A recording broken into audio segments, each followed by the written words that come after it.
Hi, I'm Sally Haldorson, Managing Director of Porchlight Book Company in Milwaukee, Wisconsin, where we specialize in providing bulk book sales and logistics services for authors, publishers, and organizations of any size, as well as an expert space for recommendations to the best new nonfiction books. Our event partner for this interview is Boswell Book Company. Boswell Book Company is an independent general interest bookstore on the Upper East Side of Milwaukee. Today is day 5,542 of them being in business. Yay for independent bookstores. Yay.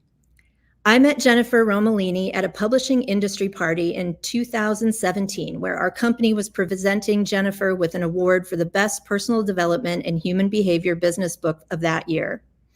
Every year, we read between 600 and 700 business books, and Jen's book, Weird in a World That's Not, a career guide for misfits, fuck-ups, and failures, really stood out. Our marketing director at the time wrote this about the book, quote, part memoir, part career survival guide, Jennifer Romolini's book is a lifeline for those of us who see the workplace as a fishbowl of awkwardness. She's the no-nonsense friend you want on speed dial for all of your vexing work dilemmas. Weird in a World That's Not is funny and idiosyncratic, irreverent and satisfying and honest. Romolini's hard-won experience gives us the courage to move through our work lives with grace and self-respect. Meeting Jen in person solidified our fandom of her, but also her work. She was just like her book, funny and idiosyncratic and just really kind to come to our event and give us her time. We had admired her from afar, and to us, she seemed on top of the world. Her new book, Ambition Monster, puts paid to that assumption. Again, we described her book as part memoir, part career survival guide, but in this memoir, Jennifer describes trying to survive her own career, literally, and the forces that drove her to try to achieve more, do more, have it all, be everything to everyone, and how her childhood laid the foundations for that pursuit, and how she got off or was pushed off or fell off the ever-turning merry-go-round that is trying to have it all. This book is the story behind the story that she told the first time, with writing so well-balanced, visual and experiential details, plus carefully selected moments of interiority that are essential to the story. It's a joy to read, a sobering account of someone who pushed herself to achieve at the expense of herself. And I suspect there are many of us who will find themselves in these pages, and these pages will help them find themselves, not their personas, not their ambitions, but themselves again. Thank you for joining us today, Jen, and giving us your time. And congratulations on your book's birthday. Oh my God. Thank you How's so it been much. so far? It's been so great. But first off, thank you, Sally. That was like incredible. What a nice introduction. That meant a lot to me. It's going great. It is a celebration, and that's the way it feels. It feels a lot different than the last book. I Yeah. feel really just very present and really just happy and like satisfied, which is new for me. That's fantastic. And I think as we'll cover everything that you wrote in this book, everybody will get a bit more of a sense of why that's true, what's different this time. And I sort of want to start out with, so this is the galley copy of your book. And I wrote a note in here. At some point when I was reading, I was like, this is my big takeaway, right? Yeah. And on the very first page there, I wrote a note that we become slaves to our ambition because we believe we must earn our worth, that we don't believe our worth is inherent, but has to be actively cultivated, maintained, chased, and even sometimes bought. That's been my experience, and I feel like it's the experience of so many women, not just women, but I think women feel it predominantly. I know from reading the book that you wrote this book for you, as something that you made for no other reason than to make it for yourself. But after reading it, I felt like you wrote this book for me. And I know that there are other people who will respond to the book as strongly. Who did you have in mind as you were writing this book?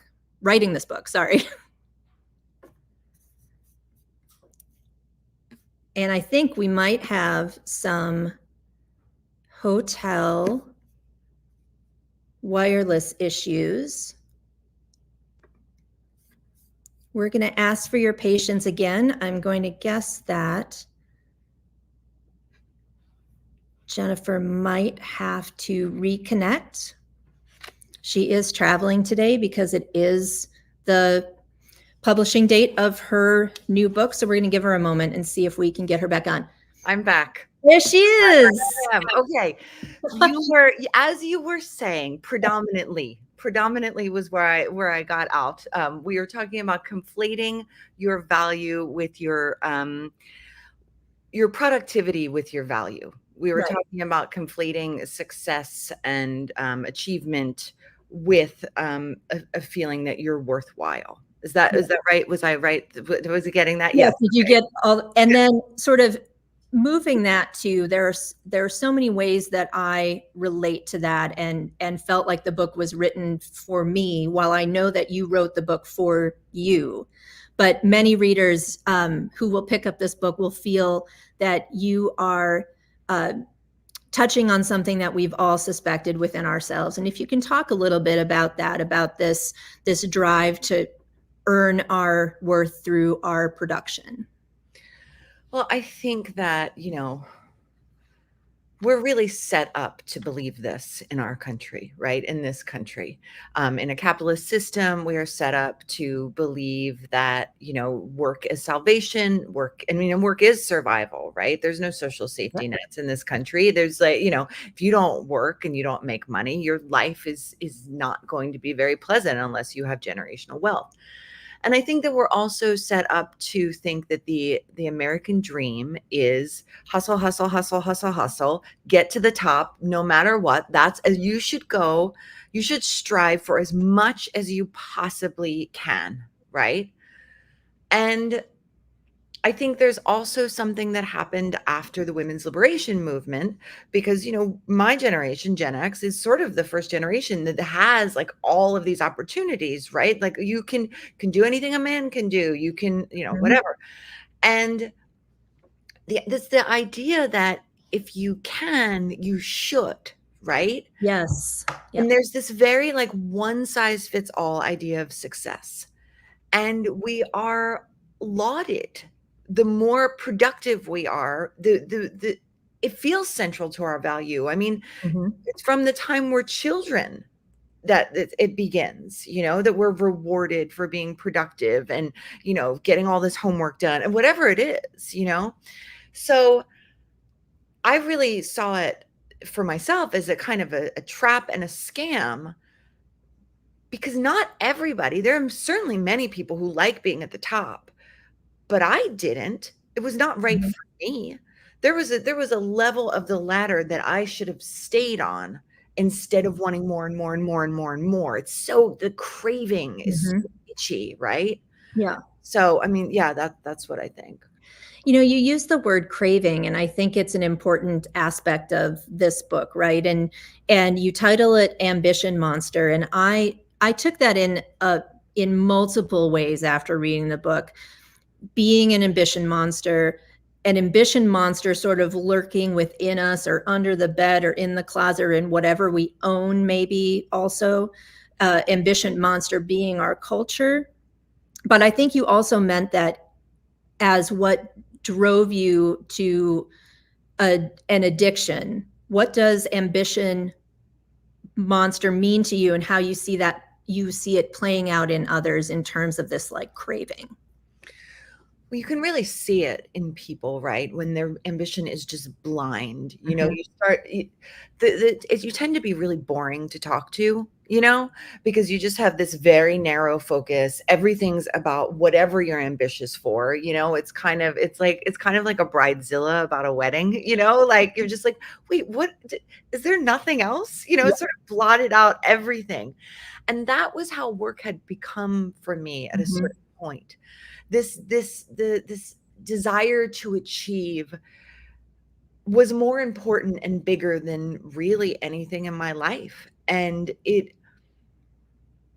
I couldn't conceive of my life. My identity was so wrapped up in my career and what I did. I couldn't really conceive of my life outside of it.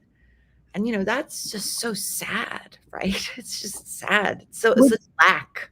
Were you aware at all? I mean, since I've read the book, I know a little bit about the progression, but were you aware at all while it was happening that this was happening, and that it wasn't what you wanted? Or was that actually, um,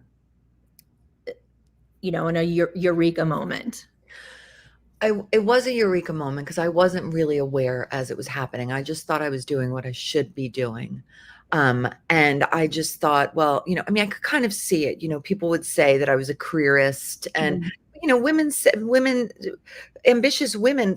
Why this is so thorny is because ambitious women are criticized all the time. And so you can sort of buy into this third, fourth wave Mhm. feminism, the girl boss movement, everything, like, well, we should own it. We should break glass ceilings. Like, I felt Right. like I was doing everything that I was supposed to be doing, even though I was miserable. Mhm. And I also kept thinking, well, the next job, You'll be less miserable. Yeah. it'll be this title. If I start making this much money, if I keep Mhm. going, I just, where's the pot of gold? It's got to be somewhere. I've definitely been taking us down a road, and we'll come back into the book. But there's a quote that you wrote about halfway through that says, "I don't have imposter syndrome so much as impersonator awareness." Okay. Like, I found that so fascinating and underlined it, and I think that we are often told, we talk a lot about imposter syndrome nowadays. It just happens to be something we, Yeah. see on Instagram, and we read in other books, and Yeah. when we recognize in other people. But then we also say, fake it till you make it, Yeah. and that growth and change only happens on the edge of comfortable or uncomfortable, whatever all of those things are. And it reminded me of that with impersonator awareness is such a big part of your narrative here, where you are talking about being able to play a role, adapt to a situation, fulfill a need of whomever is in front of you, and sort of morphing into that person that is needed at that moment. Yeah. And not to give it away, but the story, to anyone who hasn't read yet, but the story arc really is coming back to yourself, right? Yeah. And Yeah. so can you give us in a quick arc, like where we start in the book, Yeah. where it gets really bad, and then where we end up? So I'm a child of working class parents. My parents were teenagers when they had me, no high school education. I had a kind of a rough childhood. They certainly weren't prepared to raise a child. And one of the things that I really wanted to point out in the book is how much workaholism is often tied to childhood trauma, Mhm. and tied to looking for validation, attention, seeking the kinds of things you didn't get, right? You're just trying to fill this ultimately unfillable hole, right? Mhm. And so I then kind of just I never really dealt with that, and I never really dealt with where that kind of left me, which was, feeling bad and feeling like I was a bad kid, and, that I always messed everything up, and so I think that when I got into New York media, and which was, a whole other thing trying to get Mhm. from because it's a book about class too. I mean, that was a massive class jump, 100%. right? Massive class jump to come from such working class to being in some of the most elite rooms in the world, Mhm. right? And I was out trying to outrun my past, I think. I think that if I looked the right way, and I wore the right clothes, and I said the right words, I could be a different person. I could sort of Mhm. stuff down that bad feeling, or just go away. It would just eventually, if I had enough success and enough people Mhm. thought something of me, then I would think something of me, right? But that's not how it works, right? It's like such an inside job, and you can't look outside for it. And so by the end, it was just I was feeling more and more empty. And at the end of my big career, because I'm off that ladder now, Mhm. and I was feeling more and more empty, and just work had just entirely subsumed me. And I had like outsourced everything in my life. I wasn't really living a life anymore. I was living to work. Mhm. So I think that's really the arc.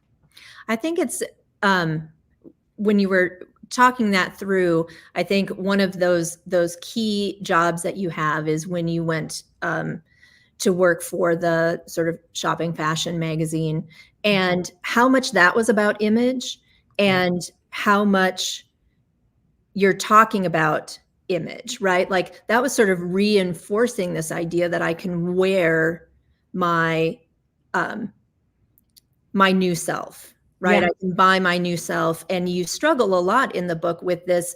I know that's not who I am, but I also know that it's this sort of seductive road that I see other women um, using and benefiting from. And I was really curious about how you managed to hold your center during those times where you did see other women succeed by sort of giving into that sort of addiction to image, in fact. I don't think I did hold Mm, my center.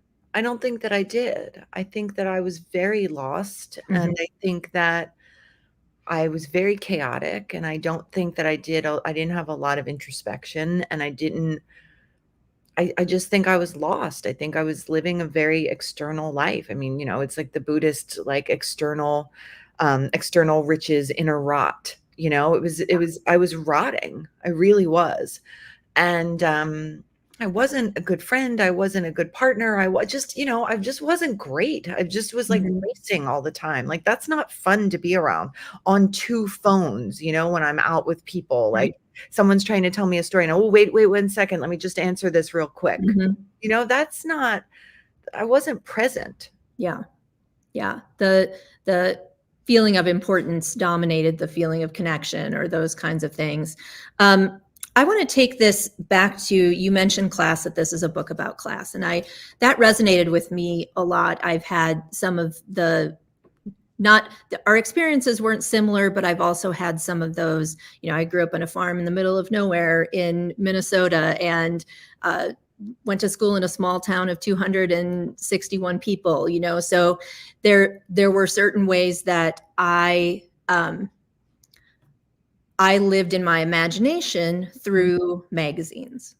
And you talk a lot initially when you were a child, when you read Sassy, I think was the one Yeah. that you said was really the one that resonated with you. And I think I was like, I'm a year or two older than you, but we have very similar like cultural references, which I also Mhm. loved in the book. I was like, Spiegel catalog. I haven't thought about a Spiegel catalog in 35 years.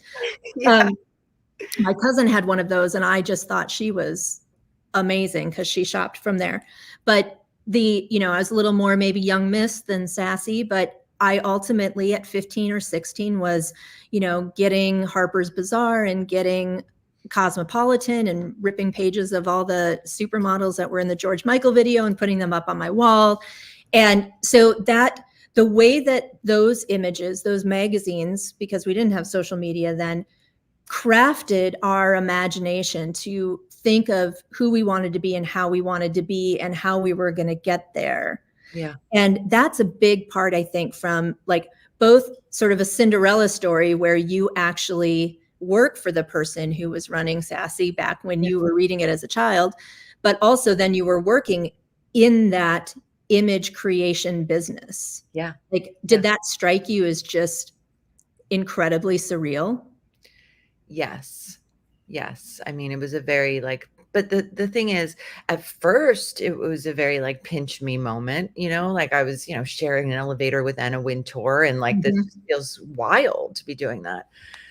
But the problem is that, I mean, at least for me, and I think for many people this was Mhm. different, but those jobs were not great, right? They were super competitive inside. Um, it was really ugly in terms of, a sort of Chanel have and Chanel have not Mm. sensibility, Um, I it was an ugly, ugly environment to Mhm. be in, very competitive. It looked so good to the outside world. It was almost sad to know that, it didn't live up to it when I was inside. Right. I think the what you were saying earlier about not being a good friend, not having like the bandwidth, not having the holding the center when you were so busy working all the time, and yet you were trying to kind of maybe being an imposter in your personal life in order to make everything happen in your professional life. And that brings me back to the subtitle of the book, that you say it's a reckoning. And it's intriguing because a reckoning can be as innocent as an accounting, but more of a judgment, like being held accountable. Do you feel like you're holding yourself accountable to some degree in this book as well? Because on page 257, you wrote, "No amount of personal success is achieved with at least a bit of cost to someone else." Is that part of the reckoning? Absolutely. And that was sort of, I really had a lot of, I think we talk about burnout in all kinds of ways, right? But we don't really talk about the grief of burnout. And I really felt, when I got fired, I really felt a lot of grief for not only what I had allowed to happen to me, but what I had been complicit in. The sort of like draconian rules and these like terrible systems of oppression, like corporate HR policies that were so heartless. And, I took those marching orders because I had to keep my job. And even in times when I didn't feel it right about it, right? It was just like, well, this is what you do. Like I hated firing people. I hated it. And I hated how I had to do it. It felt very inhumane to me. So yeah, absolutely. This is a reckoning with myself. And I've said this a bunch and I'll say it again. I think the tricky thing about memoir is, we think of ourselves as the heroes of our story. We want to be, there's a lot of self-mythologizing. And I really wanted to be accountable in this book. I wanted to show it, warts and all. It just felt like, what was the point of doing it if I didn't? And then, have compassion for myself too. Right. I didn't want to flog my, like I some compassion. Like I understand I was a very hurt person and I had a lot of like inner work to do.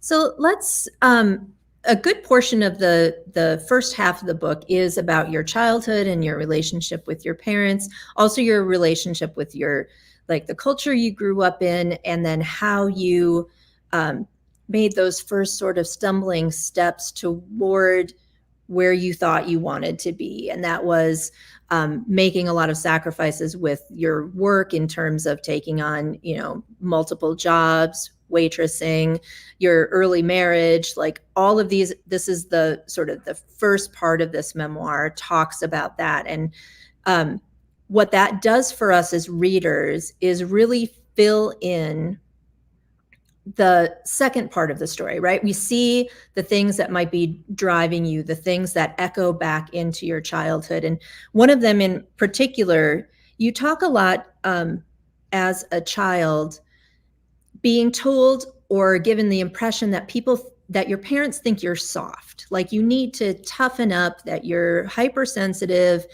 And then, as you were just mentioning about, working within organizations that have sort of draconian measures, or they have very specific, human capital ways of handling people.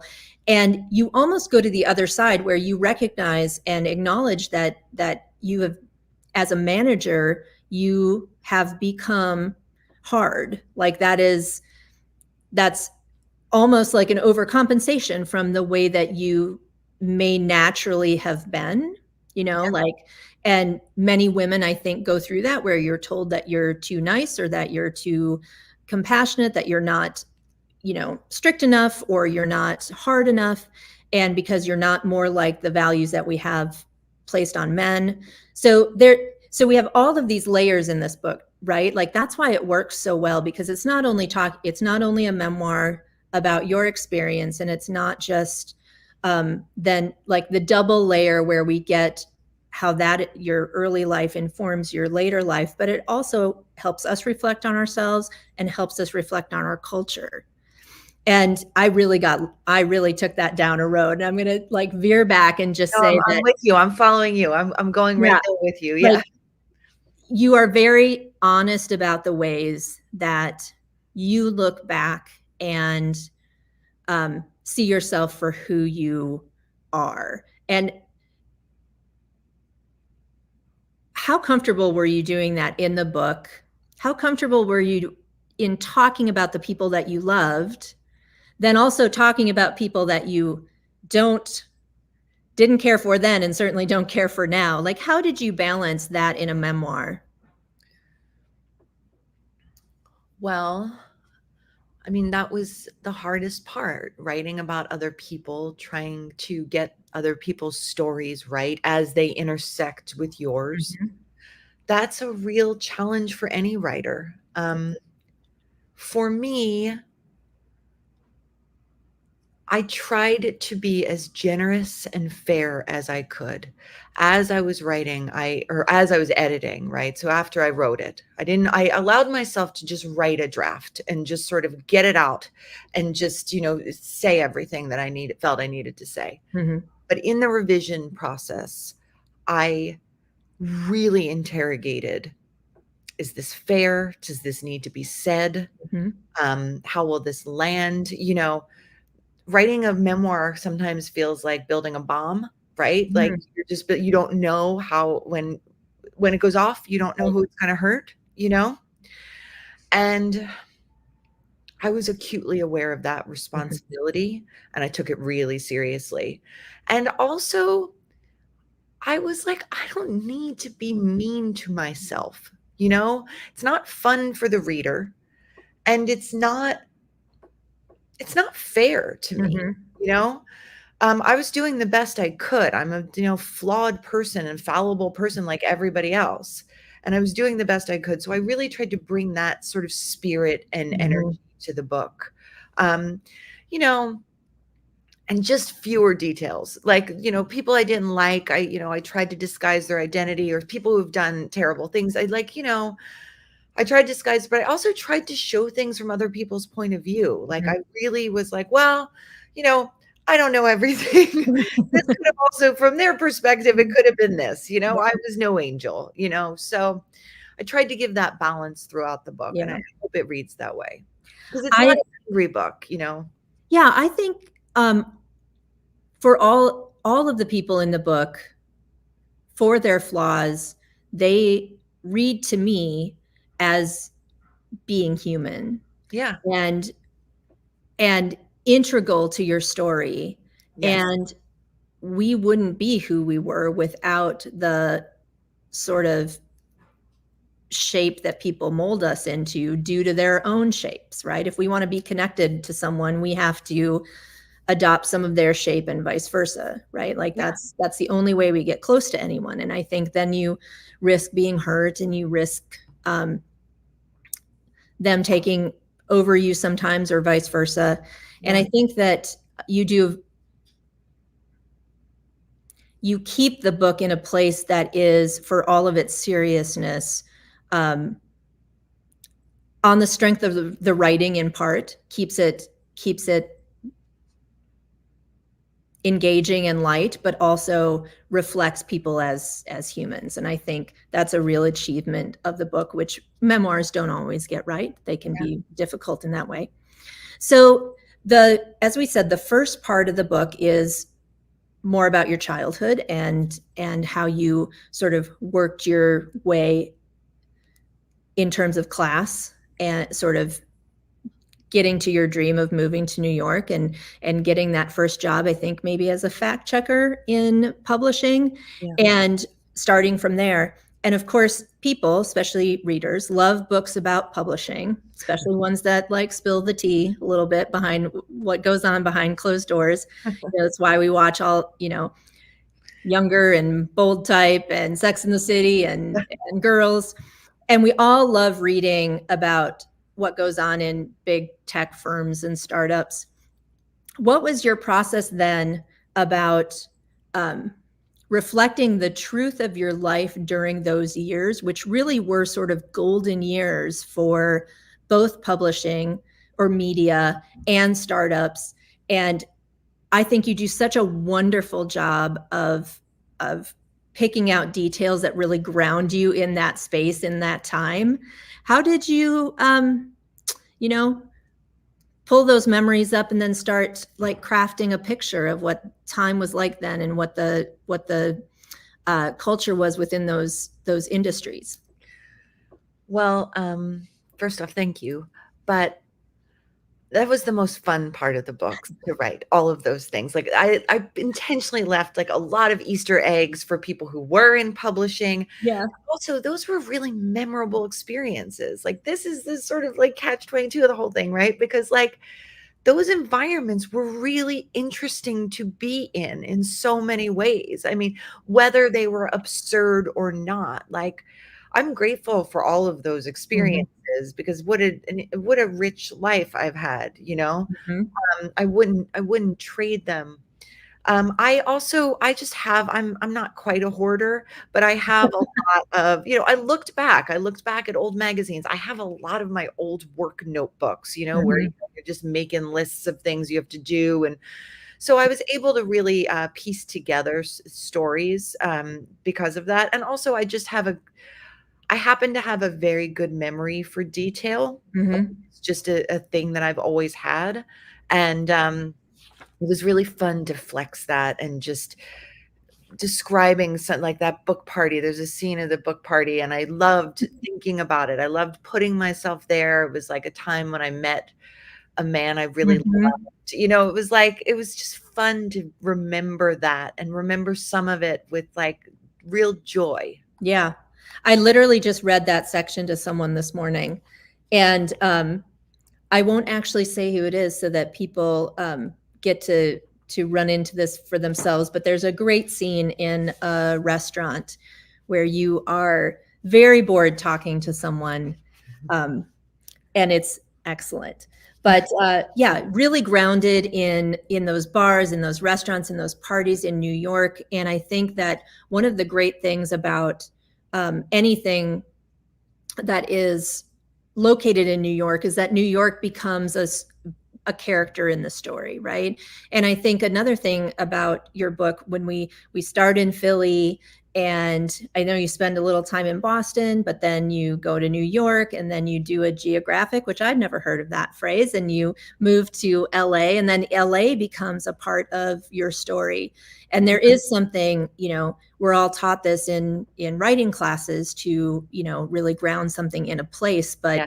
you really bring that in terms of a character, and it is really a joy to read. And I think the other thing I just want to, as I am a fan of the book just in general, is that the other, I think we can read in the writing, and why it's so engaging is your skill at writing copy in a way. Like you're very tight with what you're choosing to include, and you have these wonderful full paragraphs where you just like end that paragraph with like a bomb of a sentence. It's great. It's as like a craft nerd, I just Oh, really love thank you for seeing all me. of that. Uh, Thank you. Thank you for seeing me. I loved writing this book.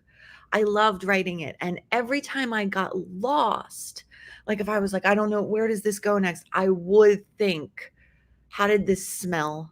How did it Mhm. smell in that moment? What did it look like? Like I've never in my life gotten to write like this, where you're just describing, how if something feels and what it looks like. I've never done that kind of Yeah. creative writing. So it was so great to be able to Mhm. do that. But yeah, I thought about pacing in this book a lot. Really, I wanted it to feel very fast. I really wanted to feel like an addiction memoir that's just Mhm. very propulsive, and you are just like you're racing through this book because that's the way it felt to live it. Right. That's great. I think that is definitely reflected in the book, and there's not a tight adherence to chronology, but it also progresses with a sense of chronology, which helps you go through it. But so speaking of books and speaking of writing books, and um, your experience moving from publishing or media to tech and startups, that you saw a lot in terms of the kinds of business books that were out there, the people who were writing the business books, the people who were out there speaking, using one of my old boss used to call business books as a oversized business card at times. Some people use it as that. They go and do their speaking engagements. And I think the thing I want to get to with all of that is how that perpetuated what you term, and I've also never heard of this, the fempowerment movement. And I understand this feeling.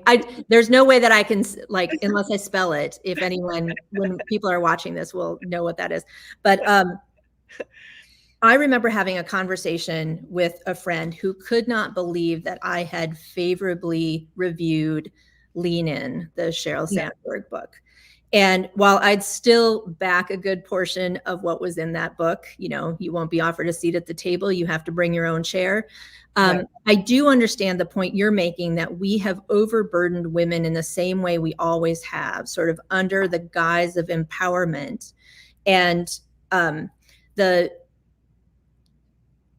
boss bitch or she boss or the shero or the she CEO, and all the ways that when a door is open to us,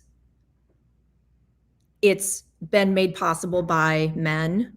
I think that was you were talking a lot about that with startups, where there may be someone who is elevated, a woman who's elevated to a position, but ultimately that elevation, they were lifted up by the men who are allowing it to happen. So I guess that's a pretty multi-pronged question about, now that you have left that hustle and grind, and you look back on it and you see women's position and women's roles in business, but also just in the industries that we've talked about in general, what are you seeing now? And what is, not everybody can opt out, right? That's because, as you say, we have to make money. So what do you see now in terms of, is there any kind of shift to this immense pressure that we bear, or is there a way that we can put work in the right role in our lives? I think that there is. So I don't know what's happening right now. I mean, post-pandemic, quiet quitting. And I think younger generations are very wary of this. I think they are over that whole girl boss lean in moment. They saw that as the disaster that it was. So I don't really know where we are as a culture with work, but I will say this, one thing I don't know if the book makes clear that I think it's important to make clear is that I love work, and I also don't think ambition is bad. I think ambition is a force, right? I just think it's so often misdirected. And I think it's misdirected at this, this social media idea of success. It's like a one size fits all. And I think that we can be very intentional, post survival, right? I'm not talking about if you don't have it, we're not talking about we're talking about after there's a roof over your head, there's food on your table, you're okay. I think that we can be very intentional about the decisions we make about our careers, about our job, what we're going to do, what we're willing to do. And I think that we live in a scarcity mindset. So we're afraid if, oh my God, if I don't take this job, even though I don't want this job, I don't take this project, even though I don't want this project, there's not going to be another project. So I just might as well just do it. And my experience is that is not true. That actually those kinds of decisions that look good to the outside world, but are inside are making you feel horrible. There's a real time cost to that, right? An opportunity cost, because when you say yes to something, you can't say yes to another thing, right? And one thing I really have learned over the last couple of years is to stop saying yes when I really mean no. And that has transformed my life. I still work. I have a full-time job. I write this book. I'm going to write another book. I run a podcast. Like, but I do things that light me up. Mm-hmm.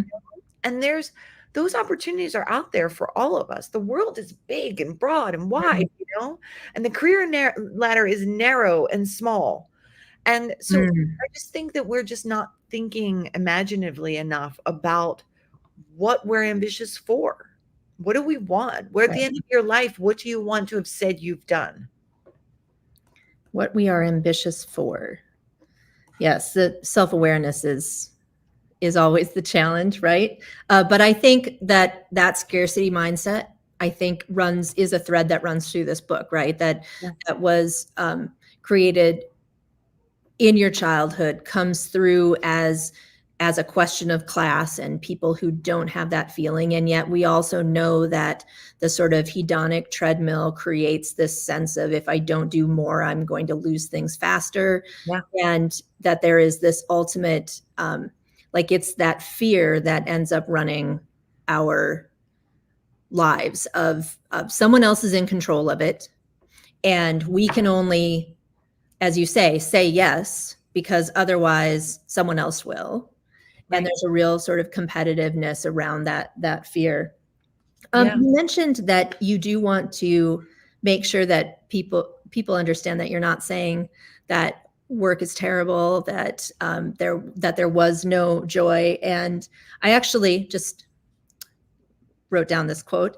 You were talking about, I'm not sure where this comes in the narrative. It might have been at the big tech job, but you wrote, I look at this impossible job as a riddle, a puzzle, the solution to which I am sure if I work hard enough, I can find. And I took a note that says, this describes my relationship with work so well. I love it. I love the challenge. Yes. I love the puzzle. I love the riddle. But then when you take too much responsibility for solving it, pressure yourself to be the only one who can, it starts to taint that experience, because then there is just a sense of sort of holding up the whole world. That's right. And you can only do that for so long. That's right. That's right. That's right. Yes. And I just think that, like, you have to put boundaries around work.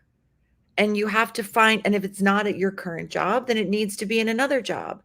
And that compulsion, and really examining, I mean, this is all about self-awareness and interrogation. Right. That compulsion to keep going and to just, ram through the wall. I must be able to do this. That's a life out of balance. Yeah. Right. And I really have to retrain myself to do this all the time, because sometimes it's okay. I have to let myself off the hook, because sometimes it's okay to just have a B game. Just be like, it's B game time. It's all right. This doesn't require my A game, right? Yeah. Like, just throwing yourself at everything at the same intensity level. It burns you out. And again, your life is long, right? Like, you can't give that much intense energy to something. There was another, when we talk about what work does for us, and again, this sense of this as an addiction, as a hunger, a craving, and also a fear-based drive. You write, over-immersion in work acts as a kind of anti-anxiety, a controlled space to fully submerge in and calm an unquiet mind. Yeah.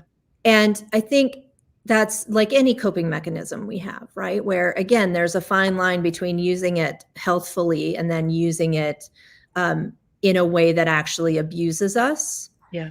And how do you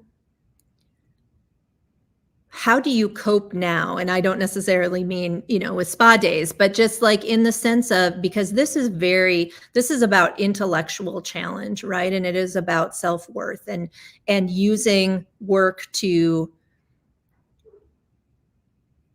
become the person you hope to be and maybe don't believe that you are. Yeah.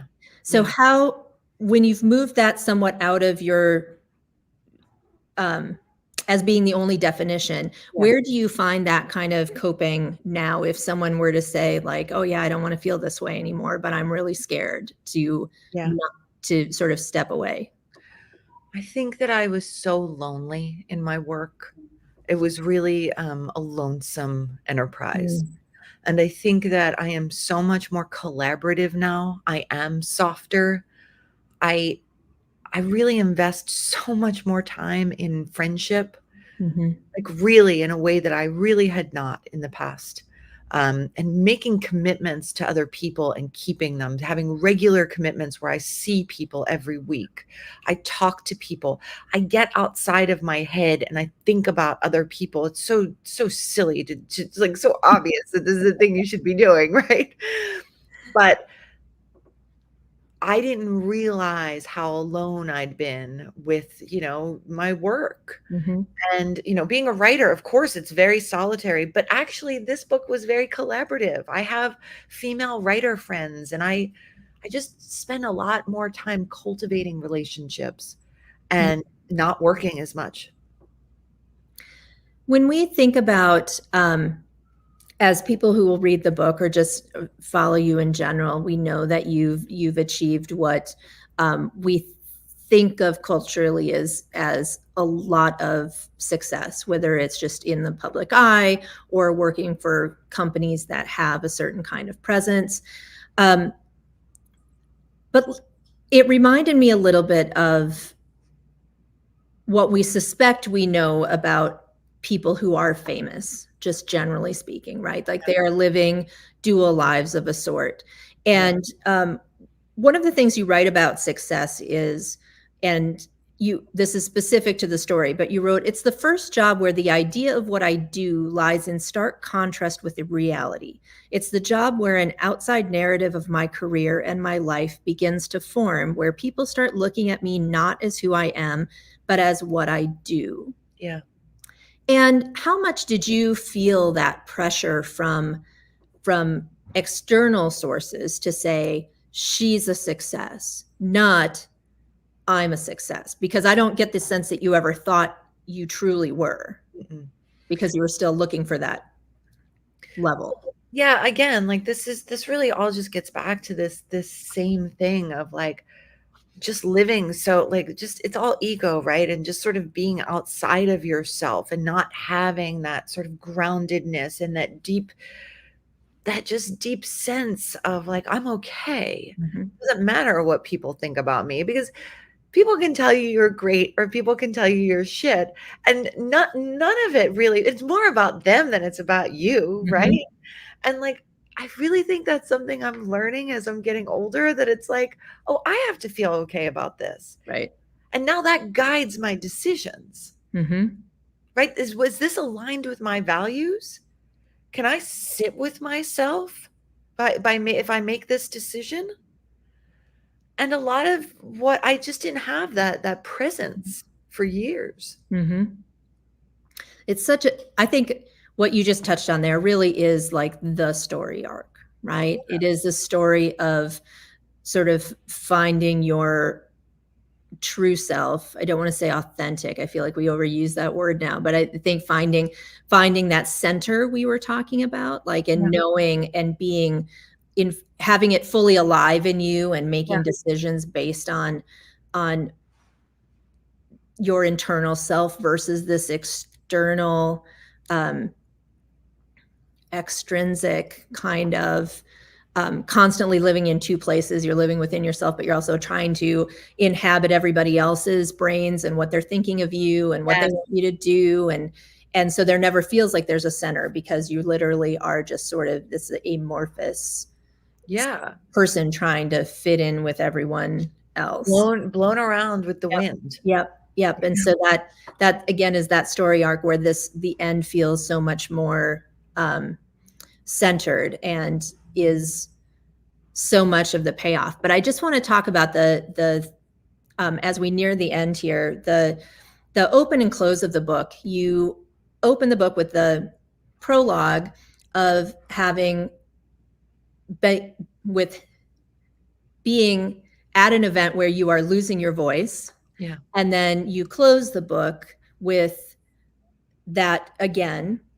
And I'm wondering if in retrospect, you feel like that was your body telling you to shut it down, or if, yeah, like, Yeah, no, I mean, the body keeps the yeah, score. I really believe that. I mean, and I kept blowing through. I was getting all the signals. I mean, my health had been suffering because of my mm, work stress for years. And I just was, just guzzling Pepto and just like, okay, I'm just going to blow through this. Like I found my body annoying, yeah, like this is it's why inconveniencing me. keep pace here, like, step it up. No, I mean, God, I'm so grateful that that happened to me because I don't know that I would have ever really woke up. I think I Mm. would have kept going for bigger jobs, and I'm so glad that, like, sort of everything kind of collapsed, because it wound up being just a really wonderful opportunity in my life. Well, as I introduced the book in talking about your first book, and I know that you reflect on that first book in this one, and that this experience is very different in Yeah. how it reflects you and really is the result of you trying to create something for yourself. And now that this book has come out today, and you did say that you are feeling very different about the launch than you were the last time. Where do we go from here now that I'm sure you have many more events to talk about the book, but where can we find you otherwise? Oh, well, I have a Substack. It's jenromolini.substack.com. You can also find me on social media at Jen Romolini, two N's. And I have a podcast for women over 40 with my old boss, Kim France. It's called Everything is Fine. I sense there are a lot of meanings to that title. Yes, yes. Well, that does sound like so many things that bring you joy. And as people buy and read this book, they're going to understand just how hard earned that joy is. And we wish you the best with your book launch and with all your things. And it was such a lovely gift to be able to talk to you today. Oh my gosh, you asked such amazing questions. I love you guys so much. Thank you for doing this with me, and thank you for engaging with my work so thoughtfully. It really means a lot to me. Thank you. It was a wonderful read, and I wish you all the success. And when the next one comes out, you know where to find us. I hope so. I'm coming back. All right. Thanks so much, Jen. Thank you. Thank Thank you. you, everybody.